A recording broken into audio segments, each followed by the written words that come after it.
errou. Orígenes fala. Eu prefiro seguir essas pessoas. A gente está perdendo. Não, peraí, pastor. Calma aí. A gente está perdendo o nível e aí fica. Não, peraí, pastor. O debate. Só um eu já momento. vou te passar. A gente está perdendo o nível e fica ruim o debate. Como teólogo, posso dizer: capítulo 5 de Mateus não tem um contexto só.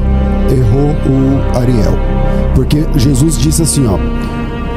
6 vezes ele falou, visto que foi dito aos antigos, e cada hora ele pinça um assunto de alguma parte. Ele termina com o reino dos céus ou o inferno. 2 vezes ele pinça do Decálogo, 2 vezes ele pinça do Talmud, e 2 vezes ele pinça o que foi dito aos antigos. E como que ele conclui, pastor?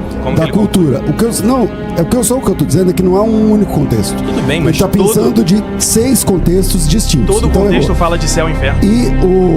Ok, é que assim, eu só não queria que... Ele está conversando com aquelas pessoas que são menores na fé.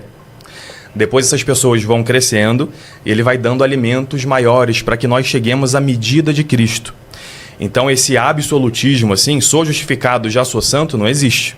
Precisa de uma justificação. E eu queria que você desse a sua interpretação para essa passagem da carta de São João que eu trouxe, de que há pecados que levam à morte e outros não. Todo pecado é uma impureza e impureza não entra no céu. Como que uma pessoa que morre com esse pecado que não leva à morte entra no céu se ela tem uma impureza? Na verdade, a pessoa que pecou do pecado que não leva à morte são os pecados que nós cometemos no dia a dia. O pecado que leva para a morte ali, claramente, é a blasfêmia contra o Espírito Santo, que é um pecado imperdoável, né? Então, quando Paulo fala sobre a purificação, é um processo que todo cristão sofre durante a sua vida, mas como você bem disse, durante a vida, não num pós-morte. Paulo nunca vai falar de uma purificação pós-morte, isso não existe na Bíblia. Então, a pessoa que cometeu um pecado imperdoável, como por exemplo a blasfêmia contra o Espírito Santo, para ela já não tem perdão nem oração. Agora, os outros pecados que nós cometemos, aí sim tem arrependimento em vida. A Bíblia nunca vai apresentar um arrependimento ou uma purificação pós-vida. Mas a igreja também não prega isso sobre o purgatório, né? Alguém que não está arrependido em vida não pode entrar no céu. O que nós temos são essas penas que a pessoa precisa purgar. A igreja não diz que a pessoa não se arrepende e no céu ela tem uma segunda chance. Isso é um desconhecimento do que é a doutrina do purgatório. Então, mas quando a Bíblia fala que nós somos justificados e nos arrependendo dos nossos pecados, nós somos lavados, então purificados, e a gente já não tem a culpa em nenhum pecado. Você acha então que uma pessoa que vai para o céu, ela não tem pecado mais nenhum? Ela não tem... No dia que ela morre, por exemplo, ela não cometeu pecado algum. Está completamente pura, não tem nenhum problema. Já pode ir direto para o céu. Então, na linguística grega, existe 2 tipos de pecado. O pecado, que é o tropeço, e a iniquidade, que é o pecado deliberado. A pessoa que está em pecado deliberado, ela não alcança arrependimento. Agora, a pessoa que comete o pecado em si, ela tropeça, alcança o arrependimento, ela se purifica e ela tem acesso ao céu diretamente, através da justificação de Cristo pela cruz. Deixa eu entender uma questão. Ariel, você está falando do pecado, que a pessoa comete pecado Sim. depois de ter Cristo como Salvador. Exatamente. Óbvio, todos nós concordamos, né? Como a carta aos Hebreus diz, inclusive, né? Que uma coisa é você pecar antes do batismo, outra... Ninguém está defendendo que a pessoa que depois nunca peca. Acho que nisso, no que todo mundo concorda. Então, no que todo mundo concorda é que o salvo, mesmo depois da experiência com Cristo, ele comete erros. Sim. E pecados. A Igreja Católica parece que divide o pecado em dois tipos de natureza. Sim, é como São João faz aqui, né? Pecados que levam à morte são os que são diretamente contra os 10 mandamentos, são os pecados mortais, e pecados veniais que, de alguma forma, contrariam esses 10 mandamentos, mas não diretamente, né? E aí você está dizendo, eu queria entender como você pensa, que uma vez que você é salvo por Cristo, esse sangue de Cristo te salvou... eu acho que essas perguntas é melhor o Juan fazer. É verdade. Você está como mediador. É que assim, vocês estão conversando e não está saindo, eu queria fazer uma pergunta que norteasse... Para dar um pouco mais de tempo. Isso. Eu te entendo também. Então vamos lá. Se você quiser, a gente pode, talvez, definir 5 minutos para cada um, para que a gente possa discorrer, né? Para que possa falar um pouco mais. Eu quero fazer uma pergunta. A pergunta é, eu queria entender como que o católico entende e como que o protestante entende. Eu me converti, por exemplo, e tenho Cristo como Salvador. O protestante entende que eu peco depois dessa experiência. O católico entende que eu peco depois dessa experiência. Isso é a base comum. Isso, até aqui é comum. Se todos vocês entendem assim, Por que para você tem a necessidade do purgatório e para ele não?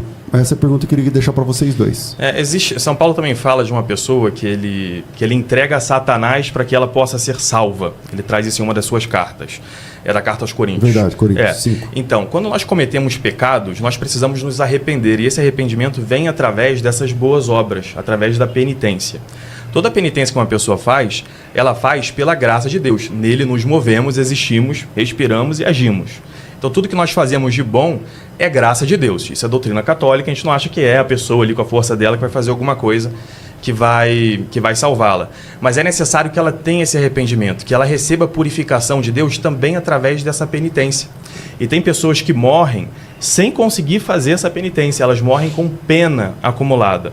E o purgatório é o local onde a gente fala local, né, mas não é um lugar físico, afinal de contas são almas, né? Então as almas não ocupam um lugar, elas têm um estado. Então o estado da pessoa que entra em contato com Deus, e ao entrar em contato com o nosso Deus, que é fogo, se ela ainda tem penas... oportunidade a ela para não é oportunidade, assim, se ela ainda tem penas, ela já está salva, né? Se ela entra em contato com Deus, é porque ela já está salva. Disso nós, deixa eu terminar aqui, deixa eu terminar. Então, ela entra em contato com Deus, se ela tem alguma impureza, Deus, em sua misericórdia, pelos méritos da sua cruz, lava as penas dessa pessoa. É parte do sacrifício de Cristo. Eu vou deixar essa mesma pergunta para você, para não parecer que eu estou sendo perseguindo. Não, o pessoal vai cair no chat aí. Porque eu queria entender essa lógica, porque agora sim a gente consegue a partir daí conversar. Não, o que ele explicou a gente já entende. Foi que nem eu expliquei no começo como funciona o purgatório. Ele não é uma segunda chance, são pessoas que já estão salvas, mas precisam se purificar de pecados veniais. Agora o problema é você achar na Bíblia essa purificação acontecendo pós-morte.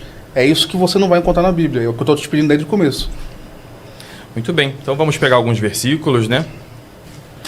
Vamos primeiro para Mateus 12, você deve conhecer essa passagem. Sim. Em Mateus 12 nós temos o seguinte, Jesus falando sobre o pecado contra o Espírito Santo. E ele diz o seguinte aqui no versículo 30 e 32. Mesmo se alguém falar uma palavra contra o Filho do Homem, isto lhe será perdoado. Mas se falar contra o Espírito Santo, não lhe será perdoado, nem neste mundo, nem no mundo que há de vir. Aqui nosso Senhor faz uma distinção de dois tempos, este mundo e o mundo que há de vir. Aqui nós já vemos que tem coisas então que podem ser purificadas aqui e outras lá. Não é que é um pecado que a pessoa não tenha se arrependido ainda, né? Ela precisa se arrepender para poder entrar no reino dos céus, mesmo que passando por esse fogo purificador. Mas ele faz uma distinção entre coisas que podem ser perdoadas aqui e coisas que podem ser perdoadas no outro século, no outro mundo. Isso já é uma base aqui para mostrar que tem sim um tipo de purificação em outro momento. Então, isso não é base para mostrar uma purificação pós-morte, porque o termo não será perdoado nesse século nem no vindouro, é um termo judaico para dizer que nunca haverá um perdão, ou, por exemplo, nem agora, nem depois e nem nunca. Até porque no século vindouro, ali no grego, a gente vê a palavrinha aion, que é no para sempre. Você fala grego? Eu não sou um expert em grego, mas eu pesquiso muito. Entendi. Então, a gente vê que nesse século vindouro, principalmente na gramática grega, está trazendo já o aspecto da eternidade. Já aconteceu a parousia de Cristo, que é a volta de Cristo, o harpazo, né, que é o arrebatamento. E se aconteceu o arrebatamento, aconteceu a ressurreição dos justos, né? Todos os justos. E se aconteceu a ressurreição dos justos, os que morreram em Cristo, logo, se existe um purgatório, todo mundo que está no purgatório foi ressuscitado na volta de Cristo. Sim. Então, depois da volta de Cristo, não há o que se falar em purgatório. Então, depois que o Cristo volta, ele ressuscita os seus mortos. Os que estiverem vivos ainda forem transformados e eles vão até as nuvens, até os ares, que a Bíblia chama isso de harpazo, e aí a gente traduz como arrebatamento. Então, após isso é que vem o século vindouro, que é o aion, né, a eternidade. Então, não tem como falar aqui de pecados que serão perdoados no século vindouro. Você pode explicar um pouquinho melhor isso da gramática? Porque aqui está escrito este século e o século vindouro. O que isso significa para você, então? O que significa essa palavra grega para você? O aion significa eternidade, o fim consumação dos séculos, eternidade, para sempre. Ou seja, não será perdoado nem aqui, nem no século Nem vindouro. nunca, foi que eu não expliquei pra você. Nem aqui, É como se fosse nem aqui, nem na China, vamos dizer assim. É tipo assim, nem Nunca. nem no presente e nem no porvir. Entendi. Que seria depois da parousia de Cristo. Tá, entendi. Então, primeiro, sobre essa sua interpretação de arrebatamento e tudo mais, isso não tem muito sentido com base em outras partes da Escritura. Por exemplo, em 1 Coríntios 15, São Paulo diz o seguinte: vou ainda, no versículo 51, vou ainda revelar-vos um mistério, nem todos morreremos, mas todos seremos transformados.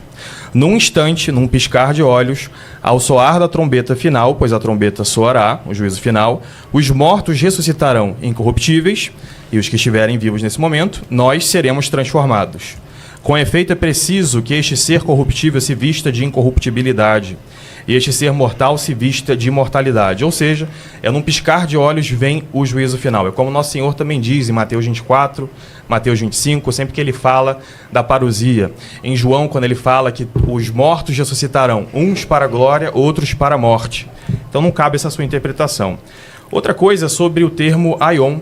Você comentou que é um estudioso de grego, então eu trouxe para você aqui alguns paralelos do termo aion, que você pode dar uma olhada em outras passagens da Escritura, que nós vamos ver que ela tem sim o sentido desse mundo, desse século e a eternidade. Ou seja, Jesus está falando de duas realidades: o tempo presente e o tempo final, o tempo do juízo final.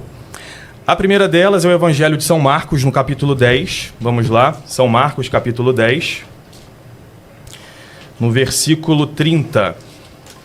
Quem tiver com a Bíblia em casa pode pegar para dar uma olhada aqui também. E quem tiver acesso a esses aplicativos aí que mostram o significado de cada palavra, também pode conferir. Embora, está aqui o pastor César, que é professor de hebraico, vai concordar comigo que olhar palavra a palavra, só pesquisando num site, não é realmente uma forma de se aprender uma língua antiga. Você precisa entender o contexto, aprender como as palavras se relacionam umas com as outras, senão você acaba trazendo algumas interpretações equivocadas, como essa que você trouxe aqui. Se a gente vai para Marcos 10, versículo 30, nós temos aqui, um pouco mais acima, né? Vamos pegar o versículo 28.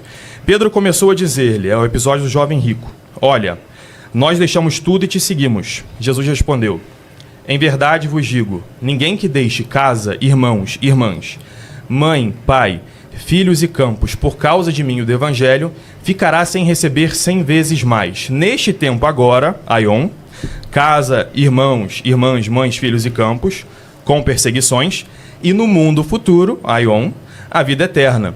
Porém, muitos dos primeiros serão os últimos e os últimos serão primeiros. Ou seja, nesse versículo aqui, a gente vê especificamente que ele está falando desse mundo e do mundo futuro. Ou você acha que as pessoas que ele não está falando da vida eterna quando ele diz o mundo futuro, é algum outro mundo? Ou ele não está falando do nosso tempo presente, quando ele diz que a pessoa vai receber muito mais agora com perseguições? Aqui o termo aion é usado desse modo. Da mesma forma, em Lucas 18:30, em Romanos 12:2, em 1 Coríntios 3:18. Sempre aparece esse termo como falando desse século e do século vindouro. Não tem esse sentido de nem aqui nem na China, isso não existe. É o sentido desse mundo e o mundo após a ressurreição. Ok, Rua.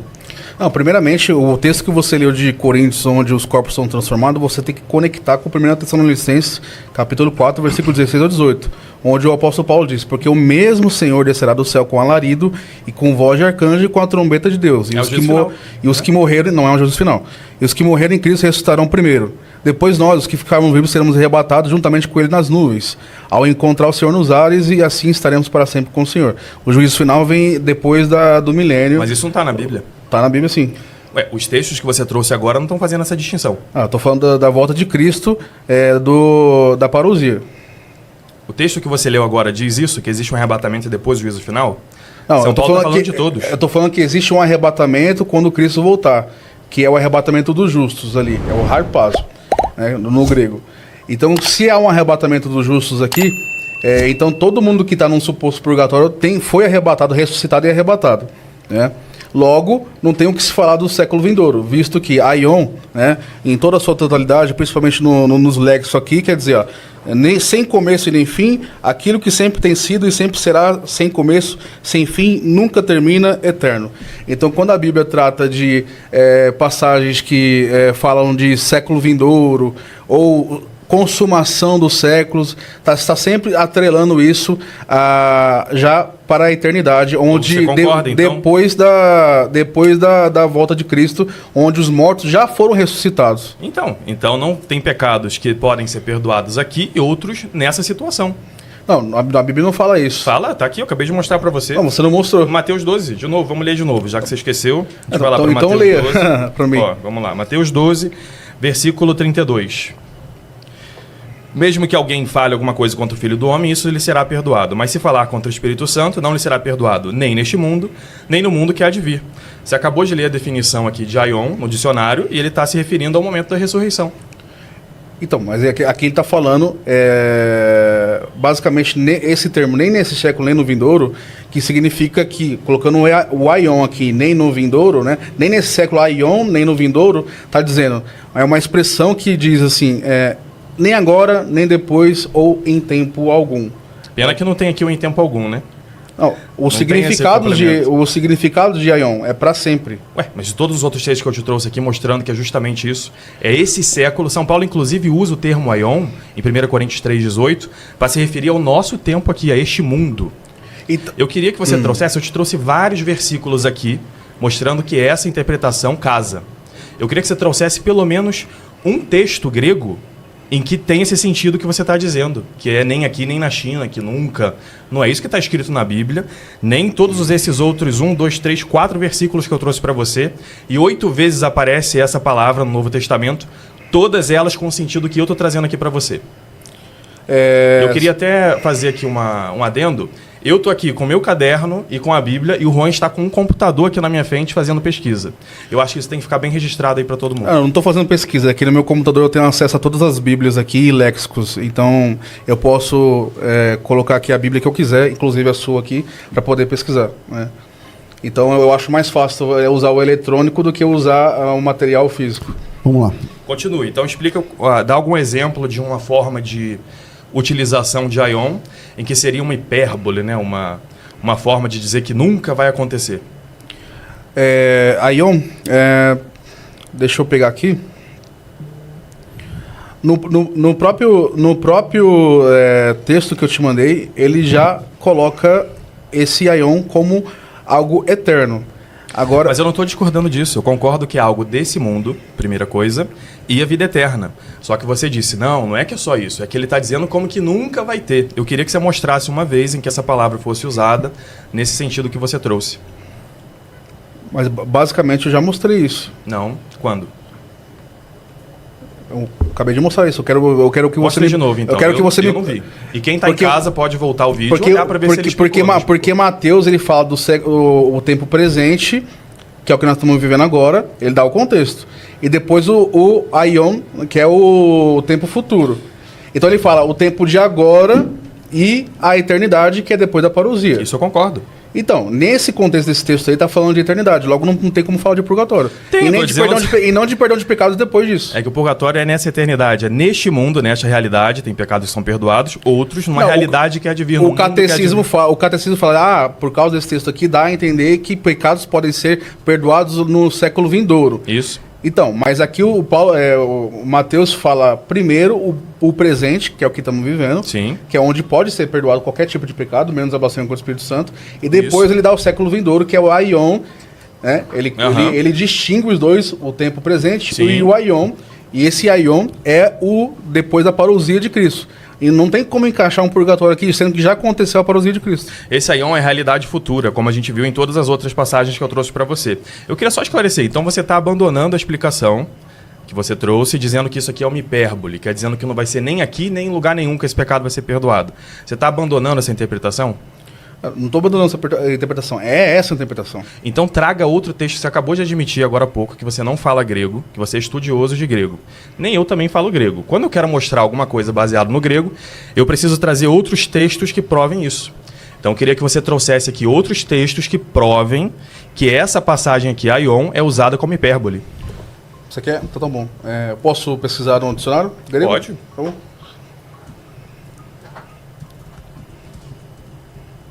Muito importante, né, quando a gente está estudando uma língua antiga, conhecer o contexto, aprender a falar a língua de verdade, Senão a gente cai nesses problemas. Porque, porque o texto já é autoexplicativo, mas você não quer aceitar, mas tudo bem. Você precisa trazer outras provas, porque se o texto fosse autoexplicativo, a gente não teria 1 bilhão de católicos hoje, né? Que acreditam na interpretação que eu estou te trazendo. É uma interpretação equivocada, mas tudo bem. Então, Prove. por exemplo, Aion, Mateus 12:32, que é o que a gente leu aqui agora, ele apresenta o século presente e o futuro, que já é na eternidade. Tem Mateus 13:39, a Vamos ler, ceifa então. é o fim desse século, né? Tá, ele está usando hipérbole aqui? Ele está falando que o Aion ali é o fim do século. É o juízo final, sim. Então, mas o juízo final ainda tem purgatório? O juízo final é quando termina o purgatório. O purgatório não são tempos de dias e anos. O purgatório tem que terminar na volta de Cristo, onde há a ressurreição. Exatamente. E não é o juízo final ainda. É, mas o purgatório, meu querido, não são dias e anos. Isso é uma medida pastoral sobre como explicar o quanto vale alguma você ação. está tentando escapar pela tangente, porque o juízo final é depois do milênio, que é o trono branco. Eu posso explicar a minha visão? Você já explicou. Você não Quando queria, chega você não queria mais ressurreição, exemplos deixa sobre eu o falar. Aion? Você vai trazer algum exemplo? Porque você trouxe tenho- agora já não tenho prova todos. que é hipérbole. Não, você que não tá, Você abandonou a explicação de que é uma hipérbole. Você acabou de dizer isso que eu queria que eu mostrasse aqui. Por exemplo, Mateus 28:20, Jesus fala: estou convosco até o fim dos séculos, ou até a eternidade. Mas essa é a definição que eu estou trazendo. Não, eu que estou trazendo essa definição. Não, peraí, vamos Você voltar. você falou que nesse Aion Deixa eu dá esclarecer para aqui. perdoar pecados. Não, você disse o seguinte, Não tem que isso como. aqui é um hipérbole, uma expressão grega. Você disse até que é uma expressão hebraica, imagino que você quis dizer que é uma expressão grega, Ele não falou né? hebraico, não. falou Falou Ele falou grego. uma expressão hebraica. Não, eu ele falei falou grego. grego e na hora que ele falou, você falou assim, mas você fala grego? Ah, certo, tudo bem. nenhuma- Então, Na falei verdade, hebraico. ele não falou não. tá, É. depois a gente vê a gravação, então. Então, o que você disse é que isso aqui é uma expressão que significa é que nunca vai ser, nem aqui, nem lá, nem nunca. Você até disse nem nunca. Eu quero que você traga o uso do Aion com esse sentido. Você não trouxe. Você está trazendo o Aion com o sentido do século futuro, que é o sentido que eu trouxe. Então, mas o Aion aqui está falando do para sempre. A gente não pode conceber um purgatório no para sempre, tem que ser no agora. O próprio texto fala dois lugares, o agora e o Aion. O agora, sim, você pode ter qualquer tipo de pecado perdoado, exceto o Espírito Santo, a blasfêmia com o Espírito Santo. Agora, no Aion, não pode ter nenhum tipo de pecado para ser perdoado, visto que já aconteceu a volta de Cristo. Como, por exemplo, aqui, Mateus 28:20, eu estou convosco até o fim dos séculos, né? Aion. Então, aqui a gente vê várias citações de Jesus falando sobre o fim dos tempos, o fim do século, depois da vinda dele, que é a consumação dos séculos. Quando acontece essa consumação dos séculos, vem a vinda de Cristo. Então você concorda comigo que isso aqui não é uma hipérbole, que nunca vai ser perdoado e pronto. Você concorda que são duas realidades, a de agora e a da parousia. Eu te faço a pergunta, tem como um pecado ser perdoado depois da volta de Cristo? Depois da volta de Cristo, não. Então Acabou. tá pronto, acabou. Mas é o que a gente acabou de ler na carta aos Hebreus no início aqui. Então, mas De que morre e vem o juízo. Isso oblitera totalmente o entendimento Mas seu olha sobre só, Mateus. Juan, eu quero que você esclareça. Você acredita que essa passagem fala que o pecado nunca vai ser perdoado como uma expressão, que é o que você trouxe no início? Ou você acha que não vai ser, que ele realmente está falando deste mundo e do mundo vindouro? Do mundo, como você Então, disse, da parousia? O mundo... Com qual das duas você concorda? Eu acabei de falar aqui 1000 vezes aqui. O Mateus ele coloca dois mundos aqui. O mundo presente pode sim ser feito pelo perdão de pecados, só que o catecismo romano fala que, quando fala de mundo vindouro, dá-se a entender que podem ser perdoados pecados nesse mundo vindouro. Só que esse mundo vindouro está falando depois da volta de Cristo, a consumação dos séculos, depois da parousia. Então, se é depois da parousia, não tem como existir perdão de pecados, visto que Cristo já ressuscitou seus mortos, já levou também os seus santos da terra, e já estamos vivendo aqui no reinado de Cristo. A gente vai falar dessa interpretação que você está trazendo agora, mas eu quero fechar a primeira.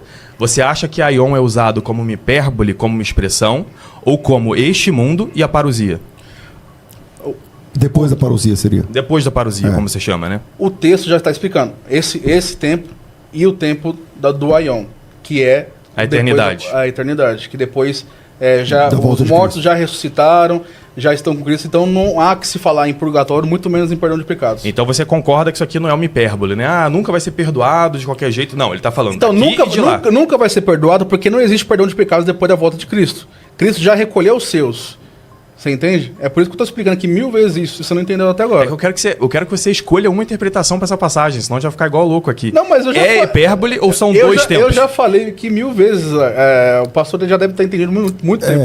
Né? Mas vamos lá. É que assim, quando Já que ele citou o pastor entendeu que ele trouxe primeiro como uma hipérbole. Não, nunca vai ser perdoado. O Aion quer dizer isso. E agora ele está dizendo mas que é um parece que ele século continua outro. defendendo isso, não é? Que Sim, nunca vai ser. porque se isso ocorre, se esse Aion aqui, o século vindouro, está falando depois da volta de Cristo, não há o que se falar em perdão de pecados e muito menos em purgatório. Então você abandona a interpretação de que é uma hipérbole. De que isso aqui só está falando no geral, assim, de que nunca vai ser perdoado. Não, mas nunca vai ser perdoado. Tem como um pecado ser perdoado depois de Cristo? Não tem como. Agora a gente vai debater o que significa esse século futuro. Mas você concorda que é o século presente, nossa vida, e um século futuro, que você diz que é após o retorno de Cristo. O século vindouro aqui, como está escrito Aion, é depois da volta de Cristo. Então, a não ser que você defenda que existe perdão de pecado depois da volta de Cristo. Não é hipérbole, então. Podemos continuar. Eu já expliquei várias vezes. Mas fala, então, não é hipérbole. Isso que eu preciso ouvir. Não é. O texto está dizendo que esse Aion depois da volta de Cristo, logo não tem perdão de pecados. Segue isso. Bem, então, já estamos engata outra marcha aí. Vamos não, porque eu preciso avançar com ele admitindo, entendendo o que você pensa. Não, você está tentando fazer aqui um jogo de palavras, mas é a mesma coisa. Eu estou defendendo a mesma coisa desde o início. Então vamos lá. Então, se eu entendi bem, você entende sim que é esse mundo e o mundo futuro, que você coloca após a parousia, certo? Eu não coloco, o texto coloca. O texto fala, nem neste mundo, nem no mundo que há de vir. Nem no mundo vindouro, Aion. Nem no mundo vindouro. Que é o mundo vindouro? Aí você diz, é após a vinda de Cristo. É a consumação dos séculos, tem muitos nomes. O que eu vou te trazer aqui é que o Aion, ele significa também as realidades específicas do mundo. Esse mundo e o mundo do reino dos céus. Não necessariamente após a vinda de Cristo, como você está colocando dentro do texto. Você pode em 1 Coríntios... Deixa eu terminar aqui a minha fala, depois eu passo para você. Não, eu estou falando agora. Então, lá, conclui. Vamos lá. Em 1 Coríntios 3, versículo 18, nós temos aqui: ninguém se iluda, se algum de vós se julga sábio diante deste mundo, faça-se louco para se tornar sábio, pois a sabedoria deste mundo é loucura diante de Deus. Este mundo é a nossa realidade presente hoje. E o mundo vindouro é quando nós nos encontramos com Deus. E como a carta aos Hebreus diz, assim que nós morremos, vem o juízo. Esse juízo é o momento do purgatório. O purgatório não são dias e anos. A igreja já usou essa terminologia como dias e anos para explicar para o povo assim, se você faz essa ação, é como se você tivesse 10 anos fazendo penitência, tentando levar as pessoas à oração, a práticas de penitência. Mas a igreja nunca acreditou que é uma cronologia realmente igual à nossa. Para Deus, como diz São Pedro na sua carta, um dia são 1000 anos, e 1000 anos é um dia. O Papa Bento XVI, na encíclica Spe Salvi, explica isso também, que o purgatório é um momento de encontro com Jesus Cristo. É um momento que a gente encontra esse fogo purificador. Mas não são dias, a gente não sabe se é um instante. Pode ser uma coisa que é Jesus voltando e na mesma hora a pessoa é queimada ali com as impurezas que ela tem e entra no reino dos céus. Não é um tempo cronológico. Isso é não entender a doutrina do purgatório conforme a igreja ensina. Então, essa explicação que você deu não está absolutamente em nenhum lugar do texto, porque, como você mesmo admitiu aí, o tempo vindouro é o encontro com Deus, ou seja, na eternidade. Não tem um lugar intermediário o texto falando aí. Então, não é um lugar, parece que a dificuldade é que o que ele está falando, me corrija se eu estiver errado, Ariel, o que ele está falando, Juan, é o seguinte, que o João morreu agora. Se ele morreu agora, para ele já é o Aion. Pelo menos exatamente. É isso que eu estou entendendo que ele está falando. Seguindo a carta aos Hebreus, morreu então, é o juízo. Ele está dizendo o seguinte, o fulano morreu agora. Então, para esse fulano, o Aion começou agora. E o que você está dizendo é que o Aion, que é a eternidade, ela começa a partir da última trombeta, a partir da volta de Jesus Cristo. Não, então, sim, é aí que está tendo essa... Não, sim, também. A questão é que nem eu falei no começo. Ele não consegue provar na Bíblia uma purificação pós-morte. Né, se ele quiser advogar o Aion no pós-morte. Você entende? Se você não consegue... eu vou dizer mais até. Só pode se entender dessa forma como eu trouxe, e o pastor César colocou bem aqui, que o Aion é este mundo enquanto a pessoa está viva, como você bem disse, é o momento que a gente tem de oportunidade. E que o outro Aion é a partir do momento que ela morre. Porque a carta aos Hebreus traz isso, a pessoa morre e logo depois é o outro mundo, já é o juízo. E a carta aos Romanos, como eu trouxe aqui, ninguém se iluda, se algum de vós se julga sábio diante deste mundo, faça-se louco para tornar-se sábio. Ora, as pessoas que morreram... Calma, estou falando da palavra aqui, do Aion. Estou falando do Aion. A pessoa, o significado do Aion, que para vocês dois tem significados diferentes. A pessoa, quando ela morre, ela já não é mais parte desse mundo. Ela já não está mais conectada com esse mundo, concorda? Sim. Então, a pessoa que morre sai deste Aion e já está no Aion vindouro. Não exatamente. Porque, por exemplo, o pastor aqui é professor de hebraico. Quando a gente pega, por exemplo, a palavra Iada, se a gente colocar lá no Gênesis, lá 4.1, conhecer, né? Então tem o conheceu, você vai saber o que significa através do contexto. Conheceu ali Adão, a sua esposa, significa fizeram sexo. Isso. Ou então Abraão conheceu uma cidade, Iadá, já não é sexo, é o fato de conhecer uma cidade. Aqui no texto de Mateus que você trouxe, ele já dá dois exemplos aqui. O presente, que é o que nós podemos nos arrepender de qualquer pecado. É um Aion. E também no século vindouro, que significa consumação dos séculos, que já aconteceu a volta de Cristo. Mas você acha que quem morreu ainda não está no outro Aion, ainda está nesse Aion? Não, quem morreu ou já está no céu ou no inferno, né? Já está no outro Aion. Então, mas você não consegue provar uma purificação depois dessa morte. Mas a gente está falando agora do termo. Eu acho que o Ariel tem razão quando ele fala assim, a pessoa que morreu agora está em outro Aion. Sim. Porque lá não nasce o sol, não se põe o sol. Então é outra... Disso nós concordamos, porque até mesmo os mortos vão participar, os mortos em Cristo, vão participar do harpazo, né, da parousia. Então ali começa eles num estado de eternidade em forma de ressuscitados e corpos glorificados. Então, mesmo depois da morte, tanto indo para o inferno ou para um suposto purgatório, não tem como ele advogar nos textos uma purificação pós-morte. Simplesmente não existe. Vamos lá. Mas você concorda com a gente, então, que são dois Aions, né? A pessoa que morre já está no outro Aion. Você concorda com a gente? Porque quando ela morre, ela não tem como fazer mais nada. E ela já está no outro Aion, certo? Ela já está com Cristo. Ou você acha que tem 3 Aions? Não, ela já está com Cristo. Lá é um tipo de eternidade. Sim. Só que a eternidade que o texto mostra aqui de Mateus está falando da eternidade da parousia, que é o governo de Cristo. Mas isso não está escrito ali. Isso está escrito este século e o vindouro. Então, mas a gente acabou de concordar. O século vindouro, mesmo que você fale de mortos ou a parousia, vai dar no mesmo. Até porque você não consegue mostrar uma purificação pós-morte. Tudo começou quando o Juan pediu um texto. Eu trouxe o Ariel trouxe um texto e esse texto está até agora. Então, aí o assunto do Aion. Mas o texto fala que a pessoa não será perdoada no outro Aion. Isso, sobre o pecado do Espírito Santo. O texto da pessoa sendo perdoada. Entendi. Mas é bom a gente fazer essa primeira distinção. Existem pecados que a pessoa vai ser perdoada depois do outro Aion, mas a Bíblia não advoga isso. Que o outro Aion é um tempo muito diferente do nosso. É um tempo que a gente não sabe como passa. Para Deus, um dia são 1000 anos, 1000 anos são um dia. Então pode ser um momento que a pessoa encontra Deus. Encontrou, purificou. Quando Pedro fala desse um dia, 1000 anos, um dia, ele está falando o seguinte, olha o contexto. Ele fala assim, muitos estão dizendo, o Senhor tarda em vir. Que demora, tá? Demora em vir. Não, então ele adverte para as pessoas não ficarem impacientes e, consequentemente, se desviar. Em Tessalonicenses, né? Não é em Coríntios isso.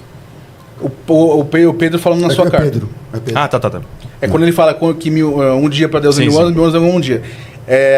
O contexto dessa frase, ele está exortando as pessoas a esperarem a volta de Cristo com calma, porque muitos julgavam que Cristo estava demorando.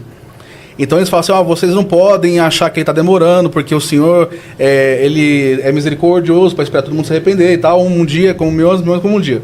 Esse é o contexto. Não tem nada a ver com o que você está falando. Então você acha que o tempo na eternidade, aquilo ali é só uma forma de falar, que na prática o tempo é igual ao nosso aqui? Não, sim, o que Pedro está falando é que o tempo do Senhor é diferente do nosso aqui na Terra. Então, neste Aion.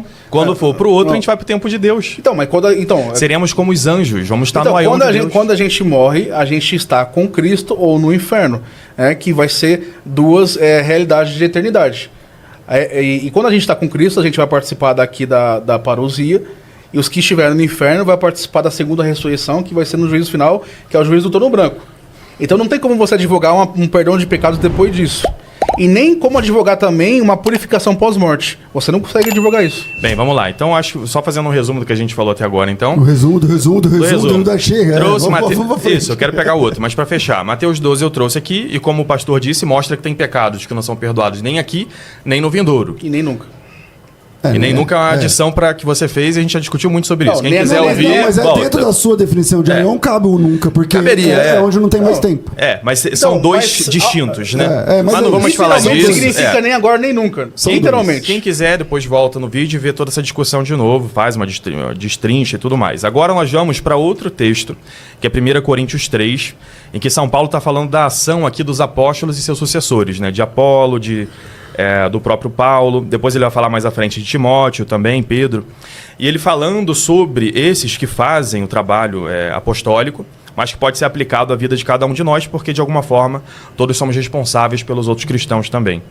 Ele diz, segundo a graça que Deus me deu, capítulo 3, versículo 10. Tá. Segundo a graça que Deus me deu, eu como sábio arquiteto coloquei o alicerce. 1 Coríntios 3, 10. Isso, 10. Como sábio arquiteto coloquei o alicerce sobre o qual o outro constrói. Mas cada qual veja bem como constrói. De fato, ninguém pode colocar outro alicerce diferente do que já está colocado, Jesus Cristo. Nós já somos batizados, somos salvos. Se então alguém constrói sobre esses alicerces com ouro, prata, pedras preciosas, madeira, feno, palha, a obra de cada um se tornará manifesta. O dia do juízo a manifestará. Pois no fogo é revelada, e o fogo provará a obra de cada um. O dia do juízo é o momento em que a gente entra em contato com Deus e recebe esse fogo que nos purifica. Aí ele diz o seguinte: se a obra que alguém construiu permanece, receberá a recompensa. Se a obra de alguém for queimada, ele será punido. Mas ele mesmo será salvo como que através do fogo. E agora, a outra possibilidade. Acaso não sabeis que sois santuários de Deus e que o Espírito de Deus habita em vós? Se alguém destruir o santuário de Deus, tirar a pedra que é Jesus, uma pessoa num pecado mortal, como São João diz, o pecado que leva à morte, Deus o destruirá, pois santo é o santuário de Deus, que sois vós. Então ele traz aqui o dia do juízo. Como nós lemos na carta aos Hebreus, o homem morre, em seguida vem o juízo. Então ele entra em contato com Jesus Cristo, e aí o que ele fez após o batismo, como ele construiu, entra em contato com Deus. Se ele tem pecados que não levam à morte, como diz São João, isso é queimado por Deus, e essa pessoa, ela entra nos céus. É o momento de encontrar Deus. Deus é um Deus justíssimo. O Apocalipse diz, nada de impuro pode entrar na Jerusalém Celeste. O que é Jerusalém Celeste? É viver com Deus. Então nesse momento de encontro com Deus, essas penas, essas coisas imperfeitas são queimadas. Esse é o purgatório. Se ele só construiu com ouro, prata, pedras preciosas, ou seja, teve uma vida condizente com seu batismo, disse sim ao Espírito Santo a todo momento, ele foi fazendo as coisas que Deus ia fazendo nele, já não era ele que vivia, Cristo que vivia nele. São Paulo, com certeza, no dia do juízo, chega com tudo construído como ouro e entra direto no céu. Mas se alguém constrói com palha, com essas coisas, ele é queimado pela santidade de Deus. É um ato de misericórdia de Deus que quer que essa pessoa entre no céu. Essa pessoa que tem o alicerce da salvação. Essa pessoa que tem fé em Jesus Cristo. Só que tem impurezas na vida dela. É um processo de purificação, um fogo purificador. Como diz o profeta Daniel, que purifica o povo e faz com que ele consiga entrar em contato com Deus. Você leu o texto realmente? Porque quem está sendo avaliado aqui, a pessoa ou a obra? A pessoa. Mostra para mim. Tá aqui, ó. Que no dia do juízo, o fogo revelará a obra de cada um. Se a obra que alguém construiu permanece, receberá a recompensa. Claro, mas a obra é de quem? Não, mas a obra que está sendo avaliada, não a pessoa. Mas é uma obra abandonada? Aqui está falando de garladão. E além do que, aqui está falando do dia. Novamente caindo lá no Mateus, lá é o dia depois da parousia. Certo? Aqui tá falando de... Não, isso aqui é o momento da parousia, é o momento do juízo. Então, mas depois do juízo, não há que se falar em purgatório. Não, mas é esse momento de encontrar Deus que vem na carta aos Hebreus. Como você interpreta a carta aos Hebreus? Que diz que a pessoa morre e depois é o juízo. Eu te fiz uma pergunta. Você acabou de falar... Eu perguntei, quem que tá sendo avaliado? A pessoa ou as obras? Você é a pessoa. Você foi lá e leu. É como se alguém visse esse debate aqui. É como se alguém visse esse debate aqui e falasse assim, não, eu tô avaliando as palavras do Juan ou o Juan? É a mesma coisa, são do Juan. Não, Não exatamente, aí está avaliando a obra, porque alguns vão perder as obras, perder galardão, e outros vão ganhar mais galardão. Bem, no fim das contas ele diz aqui, ele será punido, aquele que tem fogo. Como que você interpreta isso? Não, deixa eu terminar aqui. Como, por exemplo, Apocalipse, no capítulo 22, versículo 12, Jesus fala, eis que cedo venho e o meu galardão está comigo para dar a cada um segundo a sua obra. Tem gente que vai perder galardão e tem gente que vai ganhar mais galardão. E alguns serão punidos, é o que está escrito aqui. Não há punição para a pessoa aqui. O que está escrito aqui? Ele será punido. A punição é a perda de galardão. Conclui seu argumento, então, Juan. Não interrompa, aí depois ele. Tá aí você. Então, a punição aqui apresentada é a perda de galardão. Aí ele fala, será salvo como que pelo fogo. O como aqui é um comparativo, não é salvo pelo fogo aqui. Não, mas é claro, você acha que o purgatório é um fogo real queimando corpos? Depende. Há muitas vertentes durante o catolicismo nos séculos que defenderam isso. Não. É um estado da alma. É o momento em que a alma está separada do corpo. O corpo ainda está aqui corruptível nessa terra. Você acha que é um fogo? Mas esse dia aqui que Paulo está falando é justamente o dia que as pessoas justos já estão sendo julgados para receber a sua recompensa pelas suas obras. Tanto é que esse dia, essa mesma semântica que o Paulo fala aqui, ele usa, por exemplo, em 2 Timóteo 4,8, naquele dia, né?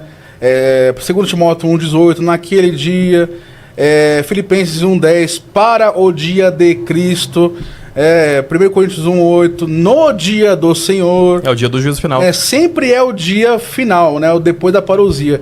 E aqui está acontecendo simplesmente a avaliação das obras das pessoas para elas receberem o galardão de Cristo. Mas aqui está escrito, ele será punido. Você que é estudante de grego, qual é a palavra que está aqui? Ele não está sendo punido, ele está perdendo o galardão. Mas está escrito isso, ele será punido. Não, onde está escrito isso? Me mostra. Aqui na Bíblia, ele será punido, versículo 15. Versículo 15, cadê? Pega o grego. Se a obra, esse é o objetivo do texto. Se a obra de alguém se queimar, sofrerá ele dano. Por quê? Porque perdeu a obra. Sofrerá ele dano. Por causa do que? Da obra. Não, sim, mas é uma obra dele. Essa não tá falando, ele não está falando de dano salvífico aqui. Não, a pessoa é salva. São Paulo diz aqui, ele será salvo. Sim, mas o que o texto está falando... Mas sofrendo dano. Sofrendo dano do galardão. Ele está perdendo o galardão aqui. O texto está completamente falando sobre galardão, recompensa. Mas é esse momento da queima que é o purgatório especificamente. Não, aqui não está falando de purgatório e nem de pós-morte. Aqui Cristo já voltou. Não, é o dia do juízo.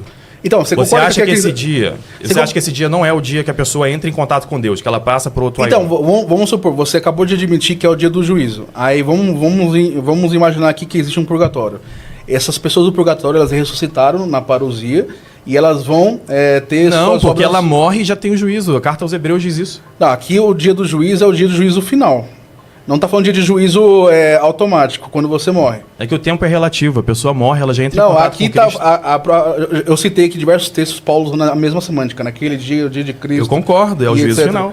Então, você concorda comigo que vamos supor, um purgatório, as pessoas que estão no purgatório, elas vão ser ressuscitadas na parousia. Concordo. E depois da parousia... É que elas não estão depois da parousia não tem mais isso a gente concorda. Depois da parousia, elas vão ter aqui o julgamento das obras. Que Cristo fala aqui, eu darei a cada um segundo a sua obra. Né? É nesse momento que ela pode sofrer dano pela perda de galardão ou ganhar mais galardão. É simplesmente isso que o texto está falando. E aqui Sim. O texto está falando, não está falando de um lugar intermediário, como se fosse um purgatório. Mas o purgatório já é a antessala do céu. Não é um terceiro lugar distinto. A não, mas aqui o texto inteiro está falando sobre o dia de Cristo. É isso. E o que está sofrendo a perda é de galardão, de obras. O que dá a recompensa de galardão? Se você está dentro de uma casa e ela pega fogo, você não sofre dano, você fala... O dano foi só a minha casa. Não, essa analogia não tem nada a ver com o texto. Tem a ver, ele diz que vai passar o fogo pela construção. Por exemplo, você vai para o céu e vai ter um julgamento das suas obras. E por causa de muitas obras que você fez, você era para ter um galardão X, você teve um galardão menos. Esse é o dano. Esse é o dano. Como o próprio Cristo falou aqui, eu vou dar o meu galardão segundo a obra de cada um. Então, okay. As pessoas não vão receber um galardão por igual. Cada um vai receber mais ou menos. Bem, eu vou mostrar que isso que eu estou dizendo aqui não é uma interpretação só minha, né? Se a gente pegar Orígenes, que é do século II, um padre bem antigo, 150 anos antes do Concílio de Nicéia, ou seja, um dos primeiros cristãos, na obra Patris Grete, do Mini, né? Tem a homilia sobre Jeremias, que ele faz no livro 13 aqui. E Orígenes diz o seguinte... Se um homem parte desta vida com faltas leves, ele é condenado a um fogo que purga os materiais leves e prepara a alma para o reino dos céus, onde nada de impuro pode entrar. Porque sobre a base que é Cristo, você pode ter construído, não só com ouro, prata e pedras preciosas, mas também com madeira, palha e feno. O que você espera que aconteça com a alma separada do corpo, essa alma que vai para o juízo, segundo a carta aos Hebreus? Você entraria no céu com sua madeira, sua palha, seu feno e assim profanar o reino de Deus? Ou por conta desses obstáculos ficaria sem receber o prêmio por seu ouro e pratas e pedras preciosas? Nenhuma das duas opções seriam justas. O que sobra é que você será provado ao fogo que queimará os materiais leves. Porque nosso Deus, para aqueles que compreendem as coisas do alto, é chamado de fogo purificador. Mas este fogo não consome a criatura, mas sim o que a criatura edificou, madeira, feno e palha. Fica manifesto que o fogo destrói a madeira das nossas transgressões e então nos retorna as recompensas das boas obras. É a interpretação que eu estou trazendo aqui. E não é só Orígenes que traz essa interpretação. Nós temos o próprio Orígenes dizendo também contra Celso. Agostinho, no século V, é o primeiro que usa o termo mesmo de purgatório, inclusive, nessa palavra, embora essa realidade já está presente aqui em Orígenes. No Enquiridium 69, no comentário aos Salmos. São Gregório de Nissa, no século IV. Santo Ambrósio de Milão, no século IV também, no comentário que ele faz a Paulo. Pseudo Ambrósio, século IV, no comentário a Paulo. São Gregório, que é o que organiza, inclusive, a doutrina do purgatório de uma forma mais clara. São Damasceno e São Tomás de Aquino. Então são vários padres da igreja que trazem exatamente essa interpretação que eu estou trazendo aqui para você. Inclusive, eles eram, vários deles, inclusive Orígenes, a sua língua materna era o grego. Então não tinha nem como confundir o que ele está dizendo aqui. Então, aí que você se engana, porque, por exemplo, aqui em Levítico homilia 8, em Êxodo homilia 6 de Orígenes, ele fala que esse fogo é sempre o fogo do fim do mundo ou o fogo do juízo final. Tá certo. Então, se está acontecendo no juízo final, ele não está falando de purgatório. É que aqui você coloca uma cronologia que não funciona no céu, como a gente já citou aqui, um dia são 1000 anos. Se essas pessoas estão perdendo galardão e ganhando galardão já no juízo final, que já aconteceu a volta de Cristo, já aconteceu a ressurreição, então não está falando de purgatório. Está falando de avaliação de obras. Não, é que você está dizendo que não é um purgatório, mas é justamente o que eu estou falando. Não, mas o próprio Orígenes que você citou te refuta. O que ele disse que ele me refuta? Porque o fogo que ele tem entendimento aqui, de acordo com aqui a homilia 8 aqui de Levítico e também a Êxodo homilia 6, fala que esse fogo é o fogo do juízo final. Não é o fogo... o fogo do purgatório, que é o fogo consumidor que você advoga, tem que ser o fogo presente, antes da parousia, né? E aqui o próprio Orígenes que você citou, ele está falando que esse fogo é do juízo final. Então, se as pessoas estão com as obras sendo avaliadas já no juízo final, que aconteceu a parousia, aconteceu a volta de Cristo, já foram ressuscitadas, então não tem como falar sobre purgatório. Aqui está falando sobre avaliação de obras, que é perda ou ganho de galardão. O juízo final é o momento em que as pessoas ressuscitam para essa recompensa. Nós temos, inclusive, Jesus dizendo que no fim dos tempos o Filho do Homem retornará, no Evangelho de João. Uns para a ressurreição da vida, outros para a ressurreição da condenação. Inclusive, a gente citou várias vezes a carta aos Hebreus aqui, dizendo que o homem morre e logo após vem o juízo. Mas isso não casa com a interpretação que você está dando aqui. Então, mas você diz que tem algo no meio. Eu nunca quero ser parcial. Inclusive, ponto para você na outra discussão do Aion. Mas agora, ele te refutou com o próprio Orígenes. Porque o Orígenes, pelo que eu entendi, você citou o Orígenes, citou textos longos do Orígenes. Sim, sim. Eu já conhecia essa citação. E eu não tinha me atentado de que o Orígenes está falando disso para o juízo final. E se é no juízo final, é óbvio que é para depois da volta de Cristo. Mas na sua compreensão durante a volta de Cristo, né? A partir do momento que ele volta. Isso. Não agora. Mas na sua compreensão de Aion, quando você tomba, morre, você já entra nesse purgatório. Só que aqui o Orígenes que você citou está dizendo que isso é no juízo final. Então aí você é refutado. É que tudo tem a ver com o Aion de novo, que é o quê? É como é o século futuro. Deixa eu concluir agora. Fazer malabarismo. Deixa eu concluir. Não, está com não é malabarismo. Ariel. Porque o tempo é diferente para nós e para quem está na eternidade.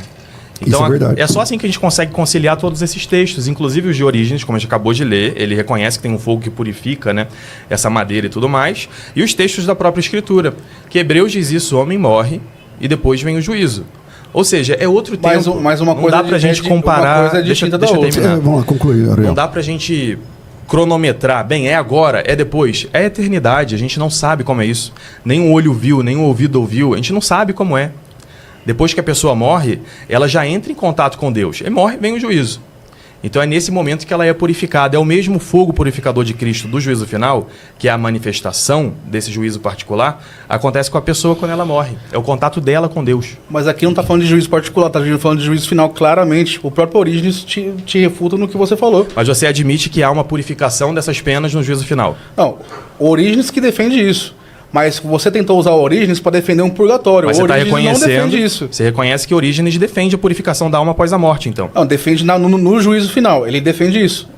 Mas você está divulgando que ele está falando do juízo imediato quando você morre. Não, ele está falando do juízo final. É que você está pensando em termos desse mundo, em Não, mas calendário, está no próprio texto, não tem para onde fugir. O próprio Orígenes advoga que esse fogo é somente no momento do juízo final. Ou seja, já aconteceu a ressurreição de Cristo, a parousia, os mortos já foram ressuscitados. E se os mortos foram ressuscitados, o purgatório não tem mais pessoas, porque lá são as pessoas já salvas. É que tudo eles isso têm acontece que ao ser mesmo tempo. ressuscitados. Essa separação que você faz, os corpos são ressuscitados, depois vem o juízo. Não Tudo isso- acontece no mesmo tempo. Não acontece no mesmo tempo. A parousia acontece... Se não acontece ao mesmo tempo, o texto de João que diz que no fim dos tempos o Filho do Homem retornará, uns ressuscitarão para a vida eterna e outros para a condenação eterna, estaria errado. Então, mas você... O texto de Hebreus também. Você tem que fazer... não pegar só um texto isolado, mas fazer um contexto com os outros Mas eu textos. citei 2 textos Não, agora. O primeiro vem a parousia, a volta de Cristo. Aí ele vem para reinar onde? Em Israel, que é o seu governo terreno, durante 1000 anos. Aí Apocalipse vai dizer que de passados 1000 anos, ele vem com o juízo do trono branco. Esse é o juízo final. Então tem um lapso temporal aí. Não tem como você pegar um texto onde ele junta os dois e não fazer uma construção teológica com base nos outros Se textos. você pensar isso, você também está contrariando 1 Coríntios 15 que a gente leu aqui. Não tá. Que no fim dos tempos, num piscar de olhos, os mortos ressuscitarão e nós seremos transformados. É o fim dos tempos. Aqui tá falando, não tá falando no fim dos tempos no quesito juízo final do trono branco. Aqui tá falando sobre a volta de Cristo. Que acontece, novamente vou explicar isso. Acontece a volta de Cristo, reino milenar de Cristo aqui na terra, onde ele vai governar lá em Israel, no seu trono, Jerusalém. Passa 1000 anos, vem a nova Jerusalém. Passa 1000 anos, vem o juízo final do trono branco.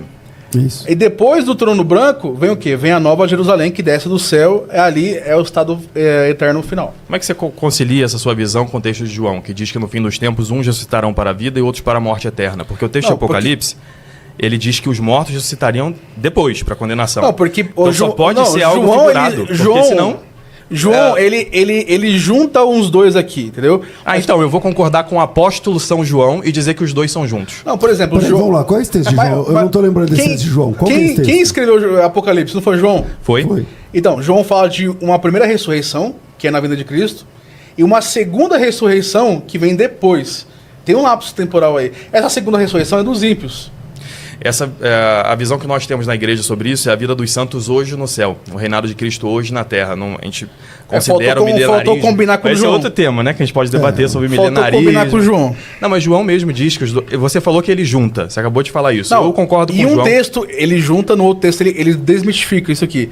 Primeiro acontece a primeira ressurreição. Se ele estivesse desmitificando, ele teria que citar esse texto. Mas ele cita a primeira... Por exemplo, aqui em Apocalipse fala: bem-aventurado aqueles que não fazem parte da... que fazem parte da primeira ressurreição, porque eles reinarão com Cristo, né, durante todo o tempo. Os que fizerem parte da segunda ressurreição estarão condenados. Quer ver? Vou pegar esse texto aqui de Apocalipse para deixar bem claro. É o capítulo 20, versículo 4, 5, 6. Capítulo 20? Imagino que seja isso.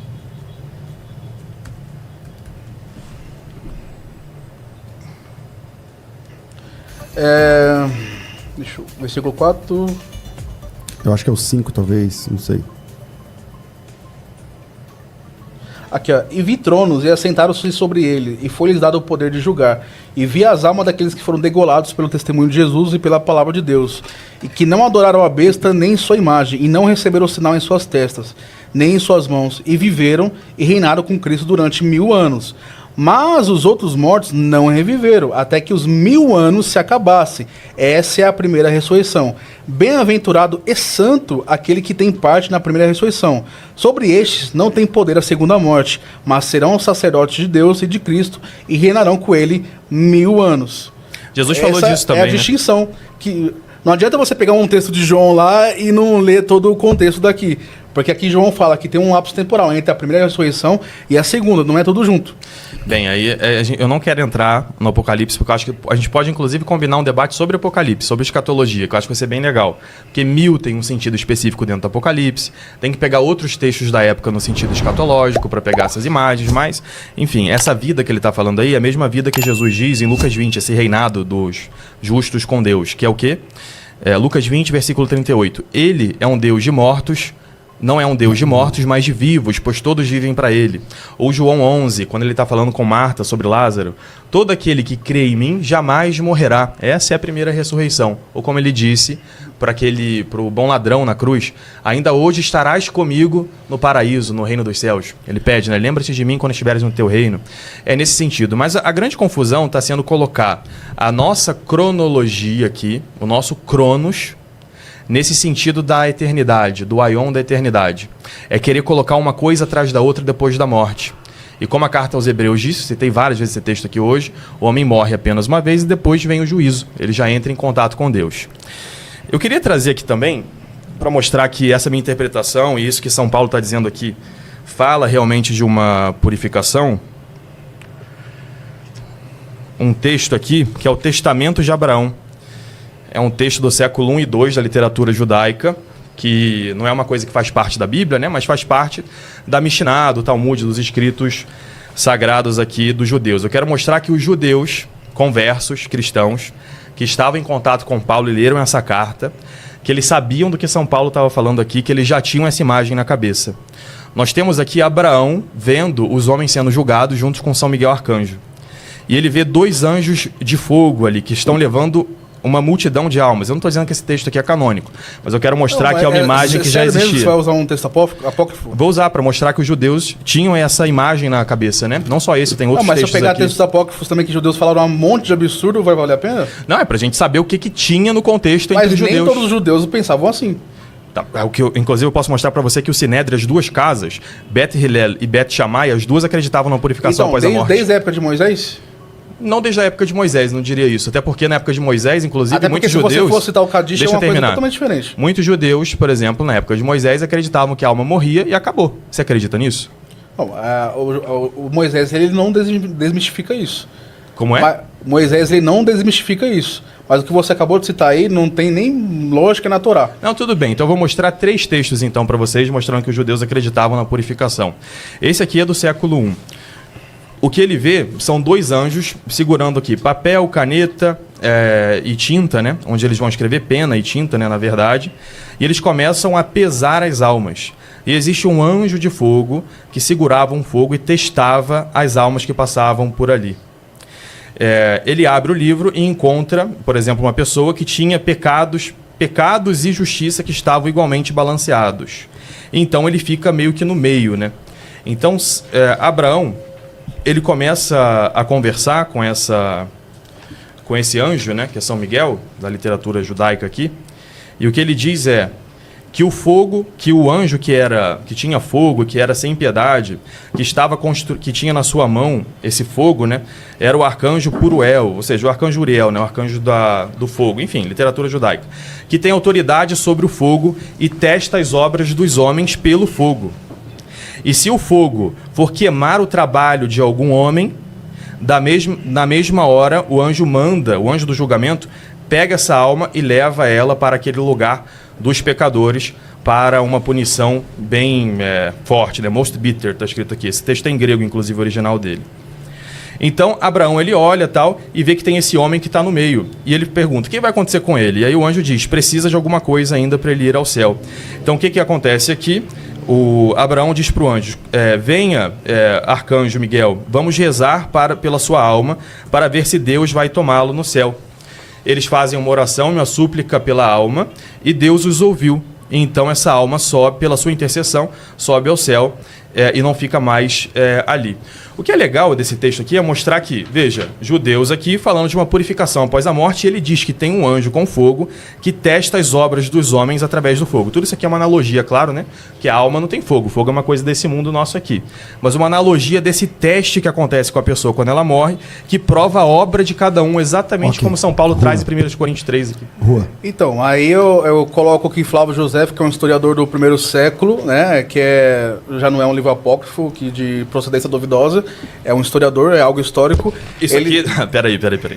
Os escritos de Flávio Josefo não são canônicos também, estão em pé de igualdade com esse texto aqui. Não está em pé de igualdade, não. É um livro histórico, é um livro histórico e de um historiador judeu. Flávio Josefo pode mentir, certo? Escrevendo história. Isso a gente aprende nas primeiras aulas de historiografia. Ele vai mentir sobre o seu povo? Por que não? Ele que passou pro lado dos romanos. Então eu posso falar que você... Porque, por exemplo, deixa eu só terminar, pastor. Que o Juan não concorda com tudo que o Flávio Josefo disse, que ele não concorda com tudo que... Exato. Mas é uma prova de que os judeus aqui acreditavam... Por exemplo, o Flávio Josefo é uma grande prova documental que Cristo, pelo menos o Cristo histórico, existiu. Por exemplo, ele cita aqui o que acontece no pós-morte.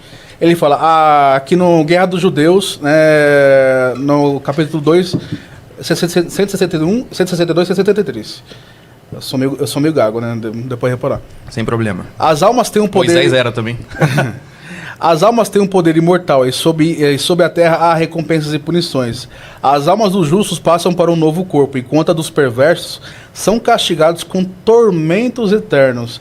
Então, Josefo, no pós-morte, sempre quando ele vai falar de um pós-morte, ele nunca advoga numa purificação num lugar intermediário. O fato é que tem judeu que acredita que a pessoa fica pagando antes, tem judeu que acredita que não, e tem judeu que não acredita em nada, porque a maioria dos judeus, você morou em Israel, a maioria dos judeus nem crê em Deus, nem é tudo ateu.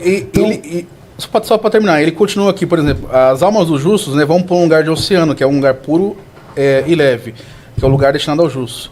Agora, o destino dos ímpios são conduzidos às regiões das trevas, um abismo subterrâneo. É isso que ele advoga sempre quando ele vai falar de coisa pós-morte. Uhum. Ele nunca vai advogar sobre um lugar intermediário, purificação de almas, para poder acessar o céu. A gente concorda com tudo que ele falou, porque as pessoas que vão para o purgatório estão destinadas ao céu. Esse é o destino Então, delas. mas aqui ele não coloca purificação de alma em algum lugar intermediário, ele coloca céu e inferno. Isso que ele falou, eu posso falar numa aula de catequese que eu dou na igreja. Exatamente o que ele falou. As almas dos justos vão para o céu e as almas dos pecadores vão para um castigo terrível. Tudo bem.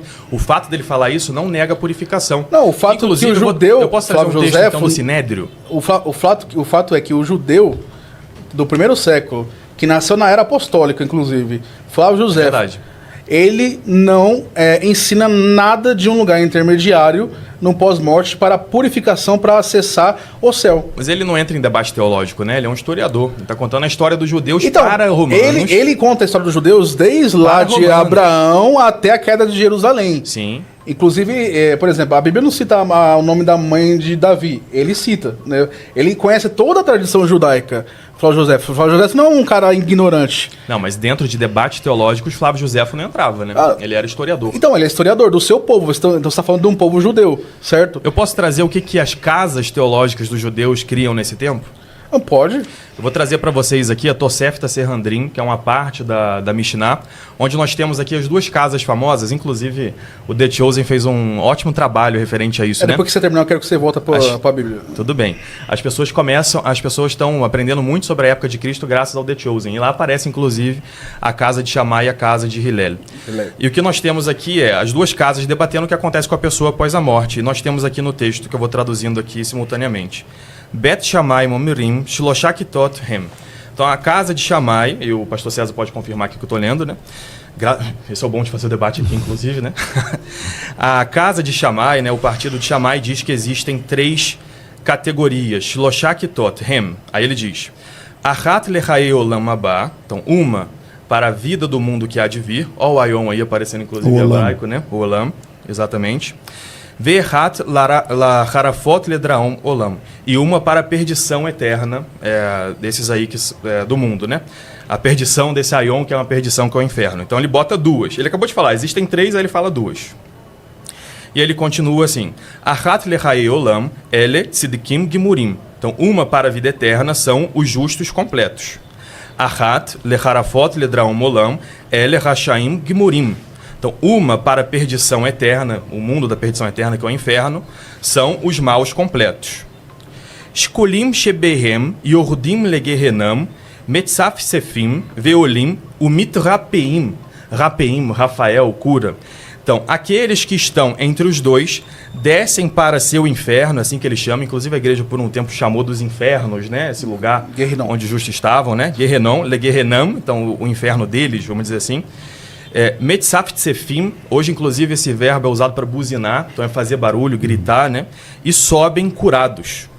E aí eles citam aqui o profeta Zacarias e Samuel para justificar. Com alguns textos, eles citam textos que não são comuns para a gente, assim, na nossa exegese hoje cristã. Mas ele diz, né, que ele cita aqui Zacarias, capítulo Yud Gimel, capítulo 13. Vehevet etashilishit baesh. Então, eu trouxe um terço para o fogo. Ele cita algumas coisas assim como os apóstolos. E aí eles dizem o seguinte aqui, ó. Mais abaixo, né? A casa de Hillel. Então, a casa de Hillel já faz uma outra interpretação. Poshei Israel begufan. Então, aqueles que são criminosos de Israel em seus corpos. Veposhei ovidei kohavim. Os criminosos dos pagãos. Yordim legehenam. Unedunim ba. Yud bet rodesh. Então, eles descem até o seu inferno e são julgados por 12 meses. Então, eles têm essa... Já entendem que existe algum tipo de temporalidade, purificação. Aí ele já completa depois. Aval, a Messorot, via Fricossim, via Kofrim, Batorá, Deporchei, Medrachei, Tzavor, Sheem, Modim, Betriata, Ametim. Então todos os herésios, os que não acreditam na ressurreição dos justos. Vekol Mishechatá, Veirti, todos aqueles que pecaram e fizeram pecar, Etarabim, a todos. Aí ele dá alguns exemplos aqui de gente como essa, que é o Roboam, o rei Ahab. Gehenam, Ninalat Befineihem, Unedunim Ba, Ledorei Dorot. Então eles vão ser presos no inferno e ficarão lá sofrendo pelos séculos dos séculos. E isso aqui é um debate do Sinédrio. Com as duas principais casas, as duas concordam que existe uma purificação após a morte, só que uma delas acredita que é imediato, como inclusive é o que a igreja hoje defende, né? A gente não sabe como é esse tempo. A outra acha que eles... E a Hillel não. Isso, e Hillel acha que vão ficar 12 meses nessa purificação. Então o que eu estou te mostrando aqui é que já trouxe um documento que é esse Testamento de Abraão. Só que eu trouxe o Sinédrio agora. Avisando que lá não tem meses, né? Para contar. Exatamente. Então, mas os judeus, como você disse, né? Cada um tem a sua... Juan, manda aí. Bom, você citou Tosefat, Sanhedrin, né? Tosefta Serhandrim. 13 e 3. Né? De fato, aqui que ele fala que aqui há 3 grupos do juízo: justos completos, ímpios completos e os intermediários. Parece que eu adivinhei que ele ia trazer isso aqui. Né? Então, só que existe um problema. Esses ímpios, da coluna do meio. os intermediários, eles vão para o Gehinom, né? Que é temporário. Que é uma só forma que aqui, de chamar, né? Eles advogam que o Gehinom não é para purificar, é para punir. E eles não vão advogar tipo uma ideia de purgatório onde a pessoa passa por uma purificação. Lá serve para punir. Não, tem. Inclusive eu li Mitrapeim. Eles são curados. Então, não, serve para punir a pessoa. Ué, mas eu acabei de ler. Eu também li. Eu estou com esse trecho aberto aqui. Muito bem, então vamos pegar aqui, ó. É na parte em que eles descem o Mitrapeim. São aqui, ó. Tá no capítulo 13... Cita uma parte onde fala que Gehinom é purificação. Tá exatamente aqui, ó. Shkolim shebehem, yordim legehenam, descem até o seu inferno, como eles chamam. Metzaf tsefim, gritam ali. Veolim o mitrapeim, sobem desse inferno e se curam. Mitrapeim. Rapé, inclusive, né, é a mesma raiz ali de Rafael, né? Então, o que eles defendem, pastor? O que eles defendem? Essas pessoas vai para o Gehinom, elas são punidas e depois de elas serem punidas, elas saem dali depois de um tempo. Nem eles acreditam no inferno eterno como a gente acredita. Né? Não, eu acabei de ler que eles vão ficar Ledorei e Dorot, aqueles que são séculos dos séculos. Ele fala de pena temporária, que o Gehinom é temporário. Mas tá aqui, quando a gente citou a Beth Hillel, eles vão ficar ali Ledorei e Dorot, pelos séculos dos séculos. O Gehinom... Quer ver? É na citação da Beth Hillel. É claro que tudo isso que a gente está citando é literatura judaica que não é canônica, mas eu estou mostrando que, dentre todos os judeus daquela época, Havia essa crença de que há algum tipo de purificação. Inclusive, do Testamento de Abraão que eu trouxe, mostra o fogo purificador das obras. Parece que ele está citando São Paulo, né? Inclusive, tem outra passagem que ele diz que tem um filho do homem que julga essas pessoas, né? Quem está sentado julgando é o filho do homem. Olha como que não é... Aí a gente não sabe se é de antes ou depois de Cristo essa passagem. Se for de antes, é até profético, né? Mas o filho do homem também aparece, por exemplo, vamos fazer aqui uma reconstrução. É a visão do Messias, né? Isso. Como eles... Esses intermediários vão para o Guerrinom para serem punidos e não purificados.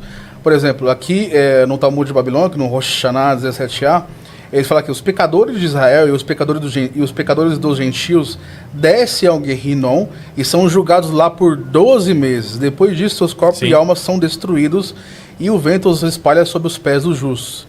E acrescenta, heréticos, apóstatas e os que pecam com o corpo descem ao Guerrinom e são julgados por toda a eternidade. Somente os heréticos, apóstatas e os que pecam com o corpo, né? Então eles vão advogar aqui nesse Guerrinom um juízo temporário, de punição temporária, não a purificação. Assim, você acha que Deus pune as pessoas? Não, sim. Por que Deus pune as pessoas? Deus pune as pessoas no inferno. Ele não pune as pessoas aqui. Aqui também, mas a gente está falando de vida pós-morte. Por que Deus pune os seus santos? Ele pune os seus santos? Não, pune... Pra quê? Para que se aperfeiçoe a justiça. Exatamente, mas essa é a punição do purgatório. Mas o texto, é a justificação. Mas o texto que você citou não está falando de um lugar intermediário de purificação. Tá, mitrapeim. Rofê, eu acabei de médico em hebraico, tá curando as pessoas. Eu acabei de ler aqui no Rosh Hashanah, no Talmud aqui, que é punição. Mas é uma punição que é por 12 meses apenas. Olha só, quem tem filho em casa vai saber. Quando a gente pune uma criança, é para o bem dela, não é que a gente odeia a criança. Então, mas o purgatório não é punição, é purificação. Mas é uma punição purificadora. Não, aí você já está inventando. A pessoa, não tô. Um tipo de punição é onde a pessoa vai sofrer muito. É como se fosse o próprio fogo do inferno nosso aqui, né? Porque os judeus não acreditam nisso. É como se fosse o próprio fogo do inferno. Então eles advogam que essas pessoas vão para o Guerrinom, serem punidas e não purificadas, e só ficam lá... Não, mas você não pode dizer não purificadas, porque eu trouxe o texto para você do Sinédrio dizendo que eles são curados, mitrapeim. Não, mas eu trouxe os textos mais, tanto do primeiro século... Mas seu texto diz que eles não são curados? Os textos falam que eles são eliminados, na verdade. É que tem uma categoria que eles acreditam que é eliminada, outra não. Então o que você falou não é consenso. Exato, mas o que eu tô te mostrando... Não, o consenso, é consenso mesmo. Mas é sobre a imortalidade da alma, nesse sentido. Mas que tem... Então, a escola de Hillel faltou a de Akiva, por Exatamente, exemplo. isso. Mas, mesmo assim, a gente está falando de posições judaicas. Que a de Akiva acho que são 40 dias, mais à frente aqui. Exatamente. Se você perguntar para um judeu hoje o que você está falando, ele vai falar a mesma coisa. Mas eu não tenho interesse nos judeus de hoje. Quando você vai para o Novo Testamento, você tem a escola dos... saduceus que nem acreditavam em nada disso. Que nem acreditava em nada, que achava que não tem alma, acabou. Exatamente. Que Jesus chama eles de muito enganados, inclusive. Saduceus, se não me engano, acreditavam só no Mas eu gostei desse tema que ele trouxe sobre punição. Gente, Deus não pune as pessoas. Inclusive esse texto de Orígenes que eu trouxe, é Orígenes advogando isso contra Celso. Dizendo, Deus não pune as pessoas porque ele é mau. Ele pune as pessoas nessa vida porque ele quer que elas se curem. Deus não quer a morte do pecador, mas sim que ele se converta e viva. Davi, que é posto como um exemplo de santidade no Antigo Testamento o tempo inteiro, sempre aparece Davi nos debates, no fim das contas, né? Ele é punido pelos pecados que ele faz 2 vezes, né? Essas punições não são... Porque um pecado contra Deus é irreparável, só o Filho de Deus pode reparar. A gente está falando de punição pós-morte, está falando de punição terrena. Estou falando das duas. Punição que cura a pessoa, que faz com que ela perca essa madeira, palha, feno. Você está usando um exemplo de punição em vida que Davi recebeu para divulgar uma punição pós-morte. Eu posso malabarismo isso aí. Não é malabarismo, porque a gente tem também o texto de Mateus 5, 26, em que Nosso Senhor diz o seguinte: 25. Entra em acordo com teu adversário enquanto estás com ele a caminho, agora. Senão ele te entregará ao juiz, e o juiz ao guarda, e tu serás lançado na prisão. Em verdade te digo, Mateus 5, versículo 25. Em verdade te digo, dali não sairás enquanto não pagares o último centavo. Se há último centavo, há fim. Aqui ele fala da mesma coisa que você pode resolver aqui nessa terra, nesse aion, Ou então, quando você for preso, e aí sim a coisa vai ser muito mais complicada, vai ser muito pior. Porque é muito melhor a pessoa passar pelo juízo e só ter ouro e prata, do que passar por esse fogo purificador, como você disse, é uma punição, é uma punição purificadora para que a pessoa possa ver a Deus. Esse texto que você acabou de citar é o texto mais fácil para refutar. Porque, vamos ver. Porque o texto ele começa num contexto de oferta. Deixe perante a oferta, no altar a tua oferta, vai primeiro reconciliar com o teu irmão. Então, voltando, faz a tua oferta. A oferta a gente faz aonde, pastor? No pós-vida ou aqui na terra? Em vida. Em vida. Entre em acordo sem demora com o teu adversário enquanto estás com ele a caminho, para que o adversário não te entregue ao juiz, o juiz ao oficial de justiça e seja recolhido à prisão. Em verdade te digo que não sairá dali enquanto não pagares o último centavo. Aí eles colocam esse versículo aqui como se fosse um purgatório. Você tem que pagar o último centavo para sair do purgatório. Mas o texto está falando de algo que acontece em vida, né? No ofertório. Você vai ofertar na igreja, mas antes de você ofertar, você tem que se reconciliar com o seu irmão. Porque você tendo uma dívida com o seu irmão, era muito comum antigamente a pessoa se oferecer como escravo ou até mesmo ser presa por causa de dívida ou alguma verdade. coisa. Então, o contexto inteiro está falando de algo que está acontecendo aqui na Terra, que é a oferta no altar. Não está falando de pós-morte aqui. Bem, você diz que o contexto não fala de reino dos céus aqui, de inferno, de nada. Não, dos últimos centavos está falando de oferta no altar. O texto de Mateus ele é dividido em uma introdução, em um epílogo no final, que é uma paixão, morte e ressurreição de Cristo, e 5 grandes livros, vamos dizer assim. É como se São Mateus quisesse ter feito um novo Pentateuco para os cristãos, já que ele provavelmente foi o primeiro evangelho a ser escrito. E o primeiro desses livros, os livros sempre são Discursos de Jesus e Acontecimentos. Esse aqui é um dos discursos, é o Sermão da Montanha. E o Sermão da Montanha, ele começa com a seguinte frase, né? Ele sobe lá na montanha, senta e ele diz o seguinte no versículo 3. Bem-aventurados os pobres no espírito, pois deles é o reino dos céus. Ele já começa a falar de reino dos céus. Ele faz todas as bem-aventuranças. Depois, nós vamos para Jesus falando sobre a nova justiça, no versículo 17 em diante. Não penseis que vim abolir a lei e os profetas. E ele diz, quem abolir um só desses mandamentos, versículo 19, por menor que seja, e assim ensinar os homens, será considerado o menor no reino dos céus. Está falando do céu aqui. Depois, sobre cometer homicídio. Ouvistes falar, não cometerás homicídio. Quem cometer homicídio será réu no julgamento. Já traz até a ideia do julgamento aqui. Eu, porém, vos digo, todo aquele que tratar seu irmão com ira, será réu no julgamento. Quem disser a seu irmão imbecil, será réu perante o sinédrio. Quem chamar o seu irmão de louco, será réu diante da hiena do fogo, do inferno. E logo em seguida, ele fala desse contexto. E adiante, ele fala de cometer adultério. Ouviste dizer, não cometerás adultério. Tá?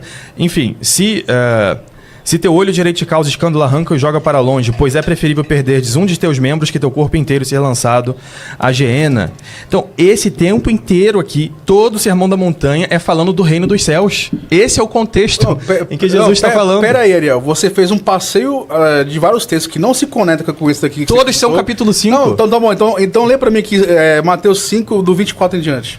Você quer isolar um versículo em relação ao capítulo? Você falou sobre os últimos centavos. Você me pediu o contexto. Mas começa essa história? Peraí, você me pediu o contexto, Ariel, e eu trouxe o contexto para você. Aí quando você viu que o contexto... Deixa eu concluir. Quando você viu que o contexto não te favorece, você pediu para eu isolar o versículo? Não, você não tá isolando o versículo.